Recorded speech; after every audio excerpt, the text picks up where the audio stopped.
I want to try a quick experiment to kick things off today. I want you to close your eyes for a second, unless you're driving. Obviously, please keep your eyes on the road. But if you can, I want you to mentally time travel back to your old school grounds. Specifically, I want you to walk over to the school botanical garden.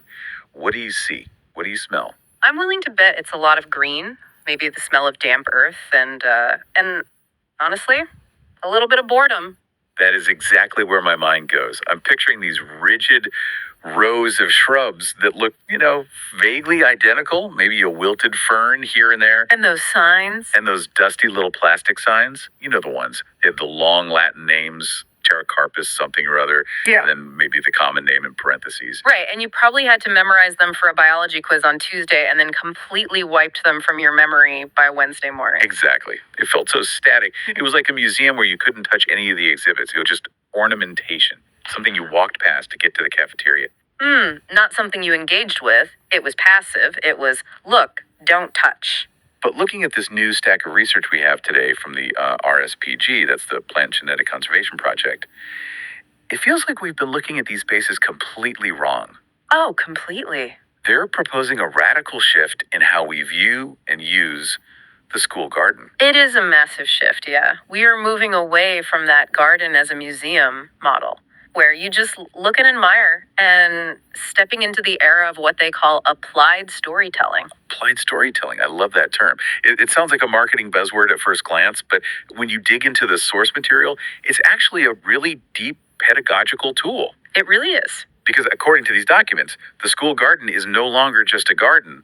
It is an ecosystem command center. And the school itself, in this narrative, the school is the mothership. The mothership. The whole premise is absolutely cinematic. It reframes the entire educational experience. The idea is that we aren't just planting trees for Arbor Day anymore. Right. We are equipping a high-tech facility on a critical mission to save the biosphere. And I think it's really important to note right up front that this isn't just role-playing for the sake of, entertainment, though it is fun for the students. It's a direct response to a very real, very invisible war happening right outside the school gates. The sources are pretty stark about this. They use that specific phrase, the Infinite War. It sounds intense, but when you look at the data, it's accurate. What exactly are we fighting in this scenario? We're fighting on multiple fronts. We're fighting PM 2.5 dust particles that, act like shrapnel for our lungs. We're fighting urban heat islands that make cities unlivable. We're fighting skyrocketing carbon emissions. So the school garden becomes the response. The source material frames it not as this pretty retreat, but as the tactical response to those threats. It's the high-tech solution sitting right under our noses. So for this deep dive, we are going to explore this command center. We'll break down its three core missions: the Carbon Sequestration Agency, the Biofilter Dome, and the Biodiversity Guardians. And we absolutely have to get to the student training program mentioned in the notes. It's called CSI, Carbon Scene Investigation. I am genuinely excited to get to the CSI part because the gadgets sound amazing. But let's start with the big picture, the psychology of this mothership concept. Why is this narrative shift so important? Why can't we just tell kids to plant trees because it's good for the planet? Because good for the planet is abstract. It's vast. It's overwhelming. Even for adults, saving the planet feels like an impossible task. Right. If you tell a student, go water that ficus because nature needs help, that's passive. It's a chore. It's just another thing on their to-do list. It feels like yard work. Exactly. But if you tell them the mothership's life support systems are fluctuating and we need to optimize our oxygen output to survive the week, suddenly the dynamic just changes. They aren't just students anymore. No, they're crew members. They have an agency. They have a job that matters. It turns maintenance into a mission. And that leads us directly to mission number one, the Carbon Sequestration Agency. This is where the source material suggests we need to totally rebrand the humble tree. Right. In the old way of thinking, the museum model, a tree is an object. It's wood, leaves, chlorophyll. It provides shade. Maybe it looks nice in a brochure. But in the Ecosystem Command Center, a tree is a living carbon vacuum. A living carbon vacuum. It sounds industrial because it is doing industrial level work. And this rebranding trickles down to the smallest details. You know those little plastic signs you mentioned earlier? The ones with the scientific names you ignored? Bane of my existence, yes. In this new model, those are gone. Instead, the trees have warrior ID cards. Warrior ID cards. Dude, that sounds a lot cooler than a botanical placard. What's actually on the card? Data, hard numbers. This is where we shift into data-driven environmentalism. Instead of just saying Salmonea Som, that's the rain tree, the card displays exactly how much carbon that specific tree is sucking out of the atmosphere. So it's quantifying the labor. It's telling you this isn't just a plant. This is a machine that processed, 50 kilograms of CO2 this year. Exactly. It shifts the perspective from this is a biological specimen to this is an employee working for our health. And the students are tasked with calculating the carbon footprint reduction in actual kilograms. That's fascinating because it makes the invisible visible. You can't see carbon dioxide, you can't see the sequestration happening, but when you put a number on it, it becomes weight. It becomes value. And the sources point to a really interesting future trend here. Imagine connecting these school gardens to a community carbon credit system. Oh, wow. Like a mini economy? Precisely. Or using mobile apps to track greenhouse gas storage in real time. It turns the garden into a carbon bank. The students aren't just gardening, they're asset managers. So they're tracking the school's wealth. But the currency isn't dollars, it's carbon storage. That's it. That is such a powerful way to teach sustainability. It moves it away from abstract moralizing, be good to the earth, and turns it into accounting. It's resource management. You're balancing the books for the biosphere. And speaking of value, that brings us to the second mission. The sources identify one asset as the most expensive commodity of the future. Let me guess. Is it data? Yeah. Lithium? Bitcoin? Clean air. Living in a city, that hits home. Especially when you check the weather app and the air quality's in the red zone and you just feel that heaviness in your chest. Right. So mission 2 is the biofilter dome.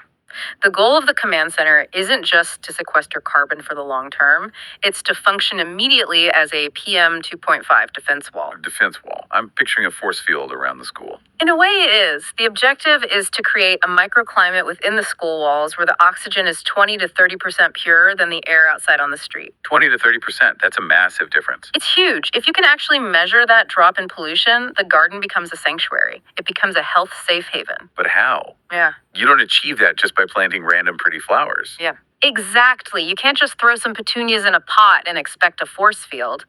This is where the science gets really cool. The command center has to deploy special forces. Special forces units. Yeah. Are we talking about genetically modified super plants? No, nothing that sci-fi. We're talking about specific species selected for their physical traits. The source material highlights plants with very specific leaf architectures. The leaves again? It's all about the leaves. We need plants with rough, textured, or even hairy leaves. Hairy leaves. Why hairy? Well, think about the caliber tree, the jamboree, or various ferns. Those tiny hairs and rough textures act like Velcro for dust. Okay, so the particle comes floating by. And it gets snagged. It Yeah. physically traps the PM 2.5 particles so they don't float into the classrooms or the playground. Smooth leaves don't do this nearly as well. The dust just slides off. But a hairy leaf holds onto it. It holds onto it until the rain washes it down into the soil. They are literally catching the bullets in this invisible war. That's a great metaphor. Yeah. And I'm guessing placement matters too. Oh, placement is everything. You don't just put them in a corner, you plant them strategically in the direction of the prevailing wind. You analyze the airflow, and you put your hairy shield right where the pollution is entering. It's strategic defense planning. Yeah. You're building a green fortification. Exactly. It transforms the aesthetics of the garden into functional engineering. A row of bushes isn't a hedge anymore, it's a filter system protecting the students' lungs. So we have the carbon vacuum handling the long-term climate and the defense wall handling the immediate air quality. But an ecosystem isn't just machines and walls. It's alive. It's messy. Which brings us to mission 3, Biodiversity Guardians. This is about the critters, right? The bugs and birds. It's about the whole network. The source puts it really well. It's not just about planting more trees. It's about planting for balance. A monoculture planting only one type of tree is a weak system. If a disease comes along, it wipes out everything. Right. A command center needs diversity to be resilient. I noticed the source used some fun terminology for the inhabitants of the garden. They distinguish between good aliens and locals. Yes, the locals are the native species, indigenous insects, birds, soil microbes, but the text also defends the good aliens. Which I assume are non native species. Right. Sometimes in conservation, there's this tendency to say non-native equals bad. But this model says, look, if a non-native plant helps the ecosystem thrive, if it attracts pollinators or fixes nitrogen in the soil, it's a good alien. It's a welcome operative in the command center. So it's about function over origin. But there's a bigger economic lesson in here too, isn't there? The circular economy. This is huge. In a traditional school, and honestly in most of our own neighborhoods, how are fallen leaves treated? As trash. A nuisance. You rake them up, put them in a big black plastic bag, and a truck hauls them away. Or worse, they get burned, which releases all that stored carbon right back into the air as smoke. But even if they go to a landfill, it's a disaster. When you bury organic matter like leaves under piles of trash, it decomposes anaerobically without oxygen. And that creates methane. Which is a greenhouse gas that's way more potent than CO2. It's a villain in our story. So, the biodiversity guardians have a zero waste protocol. In the command center, leaves are not trash. They are renewable energy. Rebranding again. I love how consistent this is. It is. They convert the leaves into fertilizer through composting. This prevents the methane emissions from landfills, and it creates a self-sustaining micro-ecosystem. You stop buying chemical fertilizers, which saves money, and you stop exporting waste. You close the loop. So the school stops leaking resources. It becomes self-sufficient. That's the goal of any good spaceship, isn't it? If you're on the mothership, you can't just dump your trash out the airlock. You have to recycle everything to stay alive. This is such a comprehensive vision.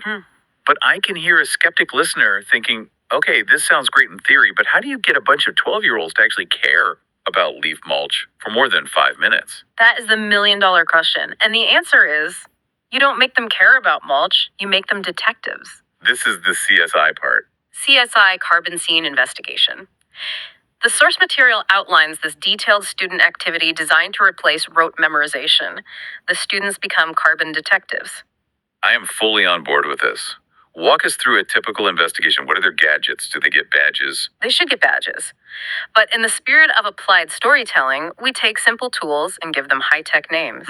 A tape measure becomes a magic measuring tape. I love it. A magnifying glass becomes a molecular inspector, and they have mobile apps, too, for logging data. Okay, so the investigation, what's step one? Step one is measuring the hero. The hero being the tree, of course. Oh, good. You have to identify their hero. Then they measure the waistline, the circumference of the tree at chest height. And here is where it gets really interesting. To get the result, they have to use a specific formula. Oh, lay the math on us. Is it complicated? It looks like a secret code. The source actually cites it. It is W equals 0.046 times D to the power of 2.45. Whoa. Let me repeat that. 1W.046 times D to 55.5. That sounds surprisingly specific. It is. W is the biomass weight, and D is the diameter. Now, usually when you show a kid a formula with an exponent like 2.45, their eyes glaze over. Mine are glazing over right now. But in this context, it's a key. This formula allows them to unlock the secret of the tree. It calculates exactly how much carbon is stored in that wood. See, that's the aha moment. Yeah. You're taking algebra, which kids always ask, when will I ever use this? And you're turning it into a superpower. You plug in the numbers and you get the warrior score of the tree. Exactly. It turns math into a tool for saving the world. My tree is holding 400 kilos of carbon. That's a bragging right. Okay, so they measured the hero. What's next? The health check. They use the molecular inspector, the magnifying glass, to inspect the leaves. They are looking for stomata, the breathing pores, and those hairs we talked about earlier. They're checking how well the filter is working. Is it clogged with dust? Is the tree healthy enough to keep fighting? And every good detective story needs a villain. Who are they hunting? That's the ecosystem autopsy. They aren't just looking at the trees, they're patrolling the school grounds, looking for crime scenes. What constitutes a crime scene in a school garden? Crime scene number 1, the trash cans. Specifically, finding food waste mixed with general trash. The methane factory. Exactly. The students identify it as a source of toxic gas. They map it out. Here is a leak in our ship's hull. And crime scene number 2. The parking lot. or any large concrete area. They take thermometers and measure the temperature on the asphalt. It might be scorching hot, radiating heat waves. And then they compare it to the shade under a tree. Then they run over to the shade of their hero tree and measure the temperature there, and the difference is palpable. It's usually a dramatic drop. They can quantify this tree is cooling the air by 5 degrees Celsius. They can feel it. They can feel the immediate impact on their own skin. And how does the investigation end? Do they just file a report that gets graded and thrown away? No, that would defeat the whole purpose. They create a live dashboard. Like a mission control screen. Yes. It shows the verdict for the whole school. Today, our trees offset 50 kilometers of car exhaust. Today, we prevented 5 kilograms of methane. It gives them a scoreboard. That is brilliant. It gamifies the entire experience, but the points actually matter. It's not just getting a high score in a video game, it's a high score for the local environment. And that's the crux of this entire concept. It's moving from knowledge to actionable intelligence.